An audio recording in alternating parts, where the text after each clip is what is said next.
At dahil wala tayong pambili ng bigas, ayan, magbato muna tayo mga mare. Magbato ha, hindi magbato, charis.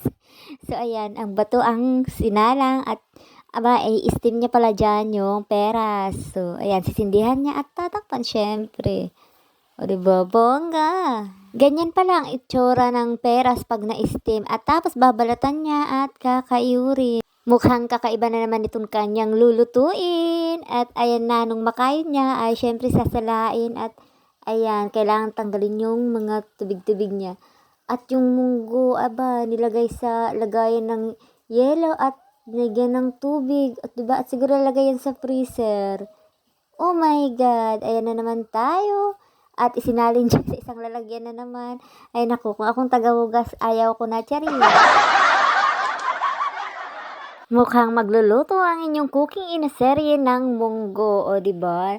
At ayan na nga yung munggo nang mapalambot niya, inilagay niya naman sa, ayun yung, blender niya, oh, ayan, napakalapot at nilagyan niya yan ng, gatas or gata. Tapos asukal, matamis pala itong niluluto niya. At ayan na, pinakuluan at pinatuyo. Siyempre, sa paborito niyang plangganang kulay green, naglagay naman siya dyan ng harina. Wala nang sukat-sukat yan, basta maglagay.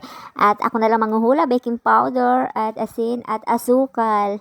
At tapos, ayan, hindi ko alam kung ano yun, tapos i-mix niya lang yan. O diba, alam ko na yan, chili. At syempre, imamasa niya yan ng may halong pagmamahal. At nung pagkamasa niya ay hiniwalay niya ng 3 peraso at may yan, food color yan.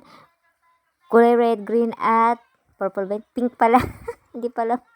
At tapos, ayan, bibilug-bilugin niya. At ayan na yung munggo. Ipapalaman niya yan.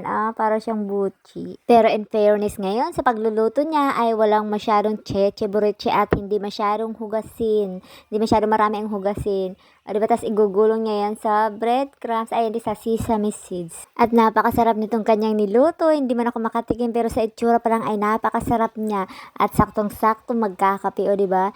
Ayan yung mga nagawa niya. Diba, ang ganda rin ng kulay at ang ganda ng kanyang pagkakagawa. At syempre, pagkatapos niya mabilog-bilog at mapagulong sa sesame seeds, ay ipiprito niya naman yan. Diba, bongga? At sa mga gusto na mag-try nito ay mukha namang madali siya at masarap. So, thank you for watching.